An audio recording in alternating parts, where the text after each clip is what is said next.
হরিণ অথচ মাথায় নেই কোনো শিং, বরং আত্মরক্ষার জন্য এদের মুখে রয়েছে ভয়ঙ্কর সব ষড়যন্ত্র।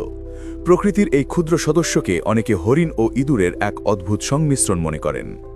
বৈজ্ঞানিকভাবে মস্চিওলা ইন্ডিকা নামে পরিচিত এই ক্ষুদ্র স্তন্যপায় প্রাণীটি বাংলাদেশে মূলত ফৈট্টা, ছোট ফৈট্টা, খুরুয়ালা খরগোশ, খুঁটি হরিণ কিংবা মেছো হরিণ নামে সুপরিচিত। আকারে মাত্র একটি বড় খরগোশের সমান এই প্রাণীটি বর্তমান পৃথিবীর অন্যতম প্রাচীন ও আদিম প্রজাতি। পুরুষ হরিণের উপরের চোয়ালে কুকুরের মতো লম্বা ও তীক্ষ্ণ দুটি ক্যানাইন দাঁত থাকে, যা তারা লড়াইয়ে প্রধান অস্ত্র হিসাবে ব্যবহার করে। এদের গায়ের তামাটে চামড়ায় সাদা সাদা ছোপ ও রেখাগুলো বনের লতাগুল্মের মাঝে এদের নিখুঁত ছদ্মবেশ প্রদান করে। ফৈট্টা মূলত অত্যন্ত লাজুক ও নিশাচর প্রকৃতির প্রাণী, যারা বনের নির্জন ঝোপঝাড়ে একাকী বিচরণ করতে পছন্দ করে। এরা প্রধানত ঝরা ফলমূল ও কচি লতাপাতা খেয়ে জীবন ধারণ করে এবং বনের বাস্তুসংস্থান সচল রাখতে বীজের বিস্তারে গুরুত্বপূর্ণ ভূমিকা পালন করে।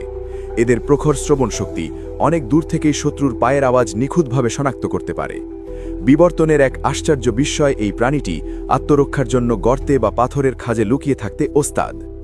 বাংলাদেশের প্রেক্ষাপটে অতীতে সিলেট এবং পার্বত্য চট্টগ্রামের গহীন মিশ্র চিরহরিৎ বনাঞ্চলে এদের নিয়মিত দেখা মিলত।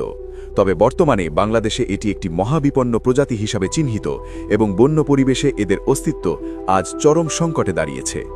আমাদের জীববৈচিত্র্যের এই অমূল্য অংশকে রক্ষা করা এখন সময়ের দাবি। বন্যপ্রাণের এই রোমাঞ্চকর জগৎ সম্পর্কে নিয়মিত নতুন সব তথ্য পেতে আমাদের ঘড়িয়াল বাংলার সাথে থাকুন। আপনার মূল্যবান ভাবনা কমেন্টে জানান এবং ভিডিওটি বন্ধুদের মাঝে শেয়ার করে দিন।